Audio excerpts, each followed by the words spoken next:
কিছু ভাইয়েরা আমাকে কমেন্ট করেছে পারলে লাল খাবার খেয়ে দেখা, তো আজকে আমি লাল খাবার খাবো। তো চলো লাল খাবার খাওয়ার জন্য চলে এলাম রান্নাঘরে অনেক খোঁজাখুঁজির পর শুধু লাল লাল পেঁয়াজ পেলাম, তাই লাল লাল পেঁয়াজ খেয়ে চ্যালেঞ্জটাকে শুরু করলাম। তারপর চলে এলাম আমাদের আইজার কাকু দোকান। এখানে চাচিকে বললাম লাল লাল খাবার দাও, চাচি আমাকে এরকম একটা খাবার দিল। আর এই খাবারটার উপরের রংটা এরকম হলে ভিতরে খাবারগুলোর রংটা লাল কালারেরই আছে। এখন এই খাবারটাকে নিয়ে এখানে বসে খাওয়া। খাবারটাকে খুলে যখনই ঢাললাম এই জায়গায় একদম লাল টস টস, তো এটাকে খেয়ে নিলাম এখন। আর এখানে একটা ভাই ক্যামেরা করে দিল, তাই তাকে অল্প দিয়ে দিলাম। আর এখানে একটা ভাই কেটিএম নিয়ে যাচ্ছিল, ওকে দাঁড়াতে বলে ডাবার মধ্যে যেটুকু ছিল ওইটুকু ওকে দিয়ে দিলাম। যখনই ভাইটা খাবারটা পেলো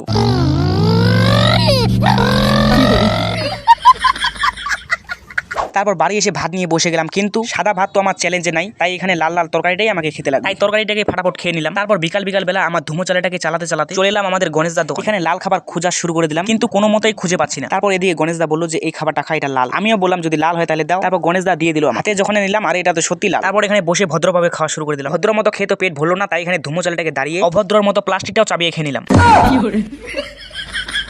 তারপর চলে এলাম বাড়ি, আর খাবার একটা বেঁচে গিয়েছিল তাই ওটা আমার দিদিকে দিয়ে দিলাম। তারপর সন্ধ্যার সময় মা আমাকে লাল চা বানিয়ে দিল। গরমা গরম লাল চা খেয়ে আজকে চ্যালেঞ্জটা এখানেই শেষ করলাম।